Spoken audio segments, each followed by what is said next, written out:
deretan hero prioritas band. Dan kali ini Joy dan juga Wan yang sudah ditutup membuka kesempatan adanya Arlott yang muncul. Lalu ada Kaja juga yang nantinya bisa dikontes, tapi tidak dengan Kaja yang memang terlalu mahal. Berarti Arlott bisa jadi first pick untuk Bigetron Alpha harusnya. Bisa. Arlott sekarang enak banget memang. Dia keras juga, dia sakit juga. Enak lah pokoknya untuk Arlott sendiri. Tapi kalau dilihat untuk mid lane juga masih luas nih. Valen ya. Valen Novaria-nya juga masih ada. Tapi maksudnya kalau misalkan ada Valentina atau Novaria ya bisa dapat satu-satu, atau kalau misalkan RRQ bisa mau ngambil dua-duanya. Bisa. Tapi kalau dua-duanya ketahuan langsung berarti ya. Novarianya di roam gitu kan. Ya. Let's see lah. Untuk picknya sebenarnya kayak linknya Versik tadi well farm, dia bisa join juga. Padahal early-nya kok dibilang bagus enggak juga, karena dia tadi sempat tumbang sekali gitu loh. Tapi fall off juga enggak. Iya, dia bisa catch up dengan cara dia farming dan speed push. Tapi untuk tadi nggak ada space buat dia masuk menurut gua. Makanya susah ngasih damage. Karena frontlinernya cuma ngandelin akhirnya dari Tarizla doang, karena Hildanya ini benar-benar ke reveal terus menerus gitu. Dan kali ini ada Fredrin dan juga Valentina yang sudah diamankan. Kalau misalkan dari Bigetron mereka mau ngamanin ke arah Novaria juga ini bisa banget kembali ya Novaria. Terus ke arah junglernya juga bisa diprioritaskan, mungkin ke arah Ling atau Lancelot. Sebenarnya Lancelot lagi oke aja sih. Kelihatannya udah enak banget. Tapi di 3 hati-hati bisa ngambil Hilda juga dari RRQ gitu kan. Lancelot kembali digunakan, dan satu backup mungkin yang bisa digunakan adalah Parsha untuk high ground defense dan mid laner. Oh, ternyata Farsha ya untuk saat ini pick ketiga yang akan dilakukan oleh RRQ. Dan balik lagi, penggunaan dari Fredrin ini juga masih fleksibel, walaupun memang ini juga power dari Versik ya untuk Fredrin itu sendiri. Jadi kemungkinan besar nih bakal ada di area jungle. Cuman balik lagi, nantinya akan ada fleksibilitas yang bisa dimanfaatkan untuk second pick juga ya. Apalagi nanti last pick yang akan bisa menentukan ke arah mana dari masing-masing hero ini akan berjalan. Tapi Ling yang sudah diamankan berarti sudah membuka juga dari fleksibilitas tersebut, dimana Fredrin ini akan bergerak ke arah XP di tangan dari Banana. Sebenarnya agak susah sih, walaupun tadi Hilda pun di sini ya, di game kali ini nih, draft sekarang diambil di 3, menurut gue lumayan masuk juga. Dia bisa ngeharas Lancelot, dia bisa langsung nge-ban kayak glue-nya tadi gitu kan. Tapi masalahnya kalau diambil Hilda, Link-nya ini kemungkinan di-ban. Nah makanya prioritasnya itu ke arah mana. Nah itu tergantung dari coachnya, tergantung dari playernya. Maka Link lah yang muncul sebagai prioritas dari teman-teman RRQ. Sebenarnya kemungkinan ada chance untuk Hildanya ini nanti terlepas juga, dan bisa juga untuk dipakai sama RRQ. Tapi balik lagi nih, strateginya bakal gimana nanti kalau menggunakan Hilda kembali. Dan kayaknya mungkin nggak akan ada Hilda, tapi Uranus yang ditutup terlebih dahulu untuk mempersempit ya untuk pemilihan ke arah XP lane-nya. Dijawab lagi dari Bigetron Alpha, belum terlihat dari kedua belah gold laner harusnya, karena ditutup terakhir juga. Dan Cloud yang sekarang ditutup. Cloud Sin ya. Cloud oke lah, dia bisa punya mobilitas tinggi, bisa langsung tabrak ke Parsha. Parsha juga kan mobilitasnya pakai wings by wings kan masih tetap jalan, bukan ngeblink atau sesuatu yang instan. Jadi masih ketempel sama Cloud, damage-nya tuh masih bisa masuk. Apalagi ada Lancelot juga. Lancelot ini bisa digocek lah sebenarnya pakai BMI kalau memang timingnya pas. Makanya band dari Cloud ini lumayan bagus. Walaupun sebenarnya dari Saken pun belum ada ya gold laner yang udah di-pick. Iya, sama-sama masih menutup dulu nih dari gold lane-nya. Tapi RRQ kalau berkaca dari band sebelumnya, RRQ lebih fokus untuk nutup ke arah Melissa dan juga Franco. Tapi kita akan melihat nih ke arah mana banning phase-nya tersebut. Karena balik lagi, kalau misalkan Melissa jatuh ke tangan dari RRQ pun, ya itu bakal susah untuk ketemu Farsha. Dan itu enak banget untuk di-pick sama Bigetron Alpha, dan maka dari itu ditutup aja. Oke, tidak ada Melissa, marksman semakin tipis lagi. Apalagi masih ada satu band nih terakhir dari Bigetron. Dia bisa ngamanin band ke arah marksman lagi mungkin, dan nanti pool marksman-nya bakal sempit sekali. Sementara Harit, oke, magical damage yang kembali ditutup. Karena sebenarnya rata-rata memang Bang Sin akhir-akhir ini sering main magical tau? Ya, walaupun sebenarnya pemilihan marksman masih ada Beatrix ya yang bisa jadi opsi juga. Harit yang tadi udah sempat Lim bilang bahwa Bang Sin ini lebih suka main ke arah magical di gold ya, dengan ability power carry-nya. Dan sekarang kembali dengan adanya Grok yang akan berada di area Rom harusnya Romer atau Grok Gold. Sebenarnya Grok Gold masuk juga, konsepnya ada gitu loh. Karena Grok kan bisa dibikin damage ya sekarang ya. Tapi kalau untuk di Romer kelebihannya mungkin ya dia nggak takut Parsia ya, karena ada efek imunnya gitu kan. Dia ada regen darah juga ketika dia nempel di tembok. Dan bukan hanya dari Parsia, mungkin wall charge-nya itu bisa jadi initiate. Kalau di arah gold lane biasanya wall charge-nya itu dipakai buat follow atau nge-kill. Benar. Nah, jadi tergantung lah konsep, tergantung 2 pick dari Bigetron nih. Mungkin aja kalau memang mungkin ya, kalau Groknya enak ditaruh di gold lane bisa aja tiba-tiba scene Grok. Iya, dan gue tau kenapa mereka jago-jago banget. Kenapa tuh? Tuh pakai Samsung S22, Oh S23. iya bener, pantesan ya. Ultra Iya, lagi, kan? aduh. Ultra udah makin tuh kelihatan Ini kan udah tos-tosan nih. performanya, tapi carry kembali untuk wow, dan Franco dari Super Fin yang tadi sempat di respect ban sekarang muncul, berarti last pick yang akan menentukan akan kemana nih fleksibilitas untuk Grok ini. Ya kan? Masalahnya kalau Franco sama Kari ini follow up yang cocok banget loh. Satu kena bloody hand, habis itu langsung dipukulin sama Carry. Wah, itu true damage lagi kan. Dan Auto, apalagi ya. attack speed Kari juga kan pastinya cepet gitu loh, dengan item attack speed yang memang akan di-build. Last pick ke arah mana nih? Kalau ngambil kayak kemarin contoh kayak Cecilian ya untuk magical damage, bisa-bisa aja, tapi ya harus sedikit hati-hati. Lancelot bisa ke belakang soalnya. Kalau misalkan emang mau Magic Lunox gak sih? Wow, Angela Link. Berarti Groknya gold lane berarti ya? Harusnya gitu gak sih? Iya, Grok Gold Lane. Oke, Grok gold lane menarik ya. Dengan ya sebenarnya Grok ini terhitung walaupun bikin damage, dia akan lumayan keras, lumayan kebal terhadap physical. Dengan build attack-nya ya, itu menarik banget. Dan Angela Link ini sebenarnya kombinasi yang udah lama juga lah kita nggak ngeliat gitu kan. Tapi kalau dari konsep Angela Link, lebih ngeri sebenarnya Angela Leo. Itu waduh, kayak udah dikejar kuda susah banget. Tapi Angela sekarang nih ya, yang aku lihat ya di scene kompetitif pro scene, ini build-nya ke arah magic damage. Karena dia kan nggak perlu defense, nggak perlu di depan gitu kan. Betul. Jadi nantinya kayak misalkan dengan nabrak ke belakang punya Wind of Nature, magic damage-nya tetap kena. Biasanya bikinnya ke arah Fleeting Time, Holy Crystal sama Ice Queen One. Benar-benar utility juga kadang bikin NOD gitu kan. Ya tergantung lah. Oke, itu dia dari 10 hero yang sudah muncul. So kita akan langsung masuk ke game kita yang kedua. Di match kita yang pertama 1-0 skornya. Bigetron berhadapan dengan RRQ. Berarti ini match point ya untuk Bigetron Alpha, satu langkah lagi untuk bisa menuju ke arah final upper. Tapi dari RRQ nih, mereka sudah membawa adanya keunikan tersendiri dengan adanya Grok di area gold lane yang kita tahu physical attack yang dimiliki oleh Grok ini akan di-convert menjadi physical defense-nya. Benar. Jadi dia bisa fokus ke item-item attack juga. Walaupun ya nanti sama Moreno bocor emang gitu kan. Dan kalian jangan lupa juga nih di tanggal 21 23 nanti ada final, dan sekarang tiketnya masih ada. Mumpung kalian masih bisa beli ya, dibeli lah sekarang. Iya, dan kita akan melihat ya nantinya tim-tim dari berbagai negara juga, apalagi kalau misalkan kalian pakai baju samaan di MLBB Revo nih. Tapi sejauh ini tarikan dari Aaron Hook masih belum terkunci dengan adanya Puppet of the String. Tapi Clay kali ini sudah menerima damage yang cukup besar. Super Ken hanya memberi gertakan aja tanpa bisa melakukan adanya follow up lagi. Nahan dulu nih. Hampir saja bisa dicuri barusan sama Versik. Langsung kabur juga, dan level 4 untuk Versik mungkin dia akan berani lebih galak lagi untuk invasi ke dalam jungle yang dimiliki oleh Super Ken, dan Retribution juga di commit. Belum level 4, hooknya masih bisa dihindari. Sementara untuk emblem dari assassin jungle-nya ini sama seperti sebelumnya ya. Yang bedanya cuma Super Ken pakai attack speed di awal, sementara Versik pakai penetrasi. Ya, dan itu Wonder tadi diamanin sama Versik loh, sehingga dia level 4 duluan, dan akhirnya invasi yang memang harusnya dilakukan oleh Super Ken ini lumayan ketahan juga, karena kita bisa melihat di arah middle cicilan demi cicilan mulai terjadi. Tapi itu dia predict move dengan adanya blind Phantom Execution menuju ke arah rumputan, membuat dari Versik kali ini harus mengeluarkan satu buah Retribution. Tapi bagus sebenarnya, dia ngepok darah Lancelotnya biar dipaksa pulang. Jadi ada waktu nih, kalau memang seandainya mau secure purple buff dulu baru nge-setup di turtle-nya masih bisa beli waktu. Karena kan Lancelotnya spawn dan dia balik lagi ke purple buff, namun final slash di bagian bottom lane Banana HP yang cukup low masih bisa selamat untungnya. Namun dengan darah kayak gini dia harus recall dulu nih si darah. Ya, akhirnya membuang waktu ya, walaupun memang nggak ada yang ke pick off juga, belum terjadinya first blood.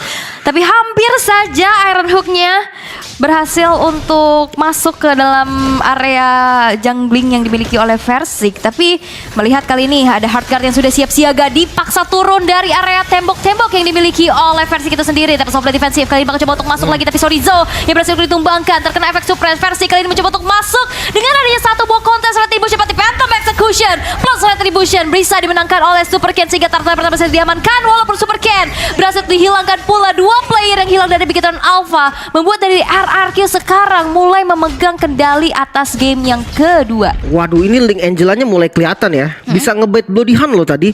Dan nggak tumbang, itu dia yang jadi masalah. Sementara dari Clay juga tadi sempat ambil ke Bloody Hand, makanya dia bisa ngebalikin keadaan. Dan jangan lupa Angela ini, iya dia nggak perlu rotasi gimana-mana, dia tinggal nunggu timing yang pas dengan hard guard. Apalagi linknya jadi keras, ada damage juga.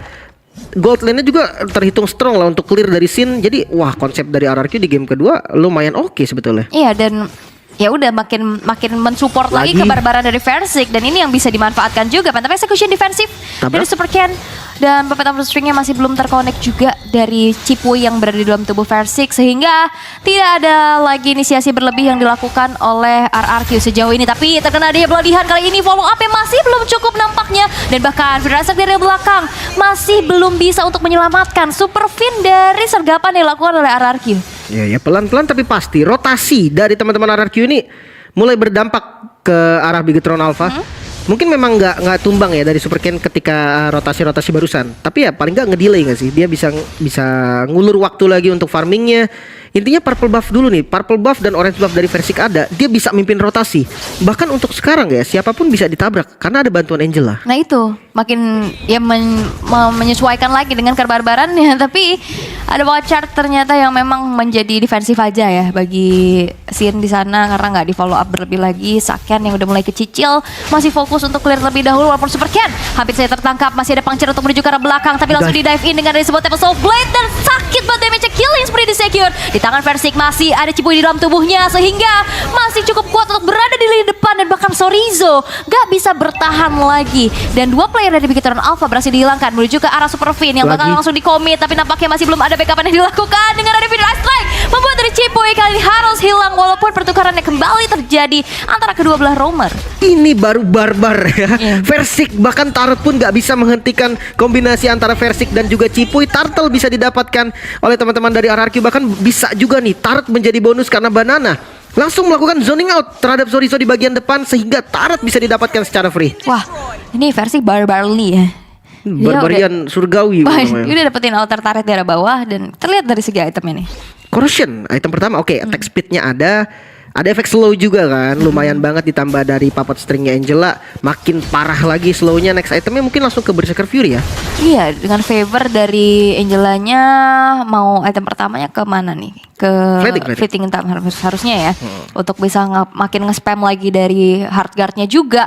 Dan Claw of Destiny memang masih baru saja diamankan oleh Moreno, sehingga memang masih butuh waktu banget nih untuk bisa memfollow up. Dan begitupun kali ini dengan adanya hard guard yang terkadang juga seorang Sin, masih belum cukup untuk menjadi aksi penyelamatan yang dilakukan oleh Cipuy. 3 versus 3 yang terjadi di arah top lane, tapi Versik langsung sadar dengan adanya bantuan yang sudah dihadirkan pula, dan Super Fin harus hilang di tangan teman-teman RRQ. Ya banyak sekali yang di-commit ya. Flickernya keluar semua, lihat 3 flicker total yang akan ada di bagian top lane. Namun Tempest of Blade agresif sepertinya dari Versik, mengincar ke arah Saken, dan Saken harus hilang. Moreno mencari posisi aman, namun di bagian lain Sorizo mendapatkan kill balasan. Cipuy yang harus tumbang. Di sisi lain ada dari Super Ken yang masih cari space buat farming. Ya, masih coba untuk nyari levelnya dulu. Berserker Fury sudah diamankan. Pressure urat cukup sakit damage-nya, walaupun memang masih belum bisa menumbangkan Super Ken di sana. Outer turret di arah tengah masih coba untuk dipertahankan, tapi final slash kali ini Sorizo versus Versik, dan tersolo pick off di tangan dari Sorizo yang akhirnya men-shutdown dari Versik. Jadi ini akan menjadi tabungan pula yang akan bisa dipecahkan oleh Bigetron Alpha. Cukup sayang memang, dan gak berhenti-henti nampaknya dari pertarungan RRQ versus Bigetron. Banana sempat poking lagi ke arah Sorizo, dan ini tipikal dari Bigetron. Empatnya akan cari sesuatu. Super Ken ini bakal farming. Ini masih nyari, waduh.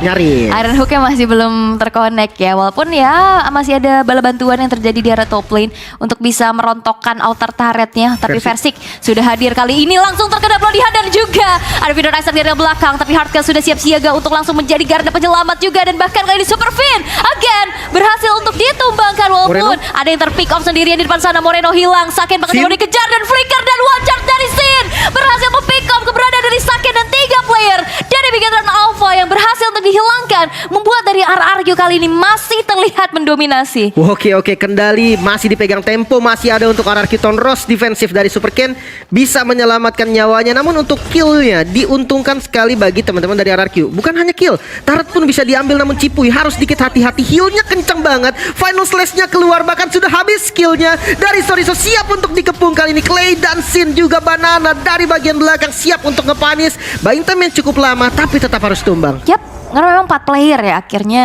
Dan deres juga dari heal up-nya. Moreno kali ini tertangkap kembali, tidak ada defensive manuver. Walaupun dengan satu buah beladihan masih belum cukup untuk bisa menyelamatkan Moreno di sana. Versik masih dirasuki oleh Cipuy dengan hard guard-nya, dan Finn kembali menjadi target yang memang harus ditumbangkan untuk ke-6 kalinya. Buset dah, Versik X Cipuy namanya kali ini ya. Dan itu benar-benar kombinasi yang bagus dan pas. Sementara wall charge bagi Sin kali ini keluar ke arah Super Ken, setengah darah. HP yang tersisa ini lumayan banget. Super Ken harus pikir panjang kalau memang dia mau clear ke arah midnya. Yap, ini cukup berbahaya ya. Dan outer turret di arah tengah bakal coba untuk di defense dengan mati-matian, tapi Tempest of Blade kembali hadir. Versik mengacak-acak lini belakang yang dimiliki oleh Megatron Alpha, membuat mereka dari Megatron Alpha harus mundur, mencoba untuk merelakan saja outer turretnya, tapi tidak dengan begitu mudah karena 4 player langsung siap siaga untuk mengusir mundur apa yang sudah dilakukan oleh RRQ. Oke, 5.000 gold yang sekarang diungguli oleh teman-teman RRQ. Sementara dari sisi landingnya juga lumayan bagus. Tengahnya dipaksa lagi, final slash keluar ke arah Banana yang sedikit offset namun cukup tanky, dan Super Ken hampir saja bisa ditumbangkan dan harus tumbang di tangan Sin. Defensif yang dilakukan Bigetron masih belum efektif. Dia mau gerak aja susah ya, kena watch charge, kena efek terrifying, dan akhirnya dia harus galau untuk bisa menerima damage yang cukup besar, sehingga harus terpick off juga. Super Ken kali ini dalam keadaan yang behind 0-3-0 KDA yang cukup sulit ya bagi seorang assassin, apalagi sekarang udah menuju ke arah mid game, menuju menit ke-10 yang ini harus dimanfaatkan untuk RRQ kan. Kali ini bakal coba untuk ditabrak lagi. Versik mencari mangsa selanjutnya, sudah ada yang siap siaga dari Cipuy dengan hard guard yang sudah terconnect. Tidak ada inisiasi berlebih lagi, hanya menjadi geretakan aja untuk bisa mendapatkan satu outer turret di arah tengah. Itu ngezoning lah sebenarnya ya. Turretnya bisa didapetin dan lordnya bisa di setup. Muncul doang, ngasih kehadirannya aja di bagian depan. Sementara landingnya juga cukup rapi. Membahas soal split push dari keduanya ini, mungkin dari RRQ bisa lebih unggul dengan Link yang mobilitasnya lebih tinggi nantinya untuk split push, jadi lebih aman.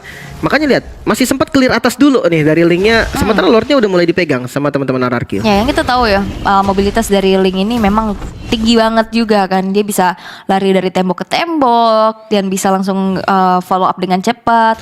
Dan kali ini manajemen wave minion yang memang sudah dilakukan ya oleh RRQ cukup berimpact, di mana bagi Eternal Alpha mereka harus memiliki PR besar dengan adanya satu wave di arah atas yang mulai kedorong juga. Lord kali ini bakal coba untuk di take over. Sorizo mencari informasi, kena efek terrifying, tapi Sorizo HP-nya gak terlalu banyak lagi. Ada yang di lini depan, yaitu Super Ken yang ketabrak dengan one charge again. Gak ada power of retribution, dan bahkan kali ini terkena bloodihan dan Versiknya down. Pertukaran antara kedua belah jungler dan akhirnya membuat dari Lordnya terreset begitu saja. Wah, bloodihannya harus sudah mulai dihitung. Versik bisa ditumbangkan karena Moreno juga udah jadi lightning trencian. Burst damage-nya cukup, apalagi ditambah ada Kari gitu kan, hero anti tank mau sekeras apapun bisa ditumbangkan, apalagi Versik gitu kan, yang nggak punya item defense. Untuk sekarang tidak ada kedua jungle, sepertinya akan reset lagi dari mereka berdua. Akan ditunggu lagi timingnya. Orange buff sudah diberikan kepada Saken nih sebagai damage dealer utama mungkin untuk sekarang. Iya, karena Moreno yang kita tahu ya, dia cukup dikejar-kejar juga dengan adanya Versik X Cipuy yang kita tahu cooldown dari Wings by Wings ini sekarang udah agak lebih lama, jadi harus diperhitungkan kembali untuk positioning dari Moreno itu sendiri. Dan Purple Buff ternyata berhasil untuk diamankan di tangan dari Super Ken. Itu hanya pertukaran aja ternyata, pertukaran Purple Buff, student exchange Purple Buff. Tapi Lord yang kedua nampaknya kali ini sudah berhasil. Oh tidak, ini Lord yang pertama ya, Lord yang pertama karena Lord belum enhance juga karena tadi di reset, sehingga kali ini sudah mulai disenggol-senggol lagi. Kali ini udah mulai masuk dengan bloodihan, dan bahkan versi kali ini tercancel dengan Final Slash. Tempest of Blade defensif, tapi Super Fin yang berhasil untuk ditumbangkan pula. Sorizo menjadi garda terdepan, tapi Tempest dari belakang yang dilakukan oleh Super Ken kali ini damage-nya masih belum cukup untuk bisa mempick off player-player dari RRQ, sehingga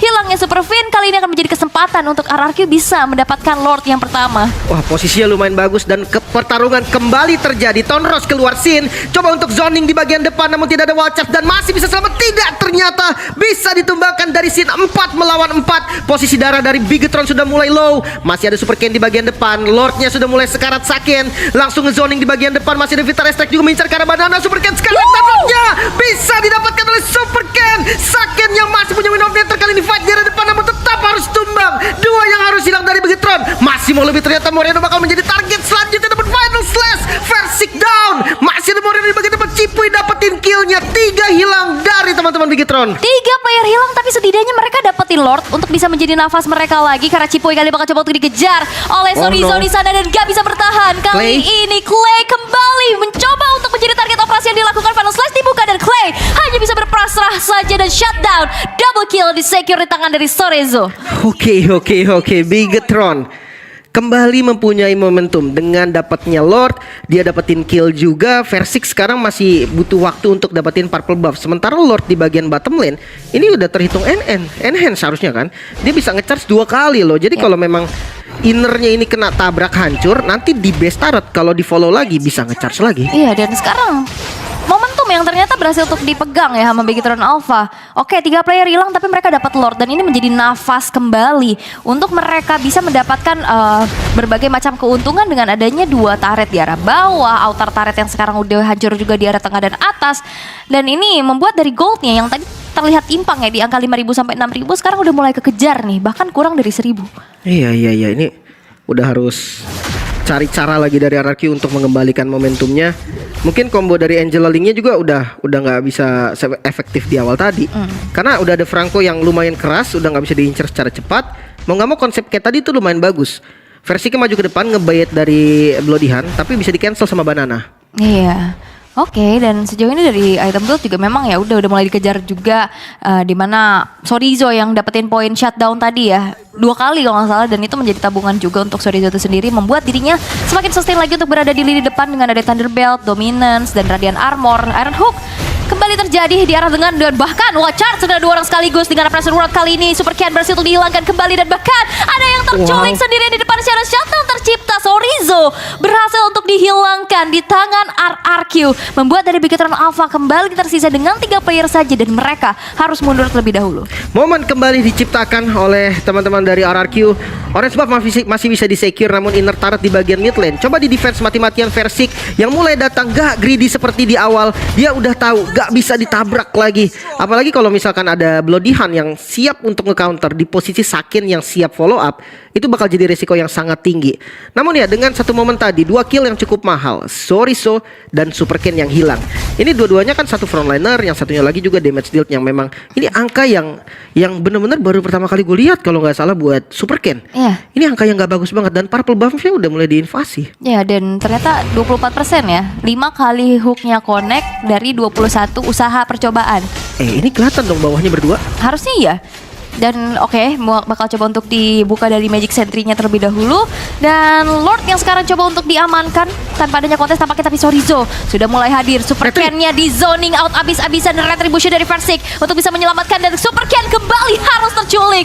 Dan bahkan Moreno harus mundur dengan adanya Wings by Wings terlebih dahulu ke arah belakang. Tapi lihat Saken dan Super Fin langsung mencoba untuk memotong apa yang terjadi di arah belakang sana karena Bigetron Alpha kali ini harus kehilangan Sorizo-nya kembali, walaupun Clay berhasil ditumbangkan. Begitu pun ada Cipuy, damage-nya cukup besar disumbangkan di tangan dari Saken, tapi Saken pun gak bisa bertahan terlalu lama karena damage dari Versik. Kali ini tidak bisa dibendung dan bahkan immortality dari Super Fin berhasil untuk dilepas sehingga tersisa Moreno sendirian untuk bisa mendefense Lord yang in-hand yang berjalan di arah tengah. 4 member tumbang menyisahkan Moreno. Masih ada 10 detik lagi untuk Super Ken spawn. Lordnya sudah berjalan di arah mid lane. Base turretnya mulai diincar. Tersisa Moreno dengan one charge dari Sin masuk. Sinnya tumbang, namun sama dengan Moreno juga tumbang. Base-nya terbuka dan RRQ bisa menyamakan kedudukan 1 sama. Wow, ini dia prediksi juga yang dimana match-nya akan keras. Ini menjadi 2-1. Ternyata band pertama terhadap Esmeralda masih belum bisa menjadi jawaban yang ini ya, yang maksudnya menjamin juga untuk mendapatkan kemenangan di game yang pertama, game kedua, karena Super Ken yang benar-benar akhirnya diganggu terus-menerus dengan adanya kombinasi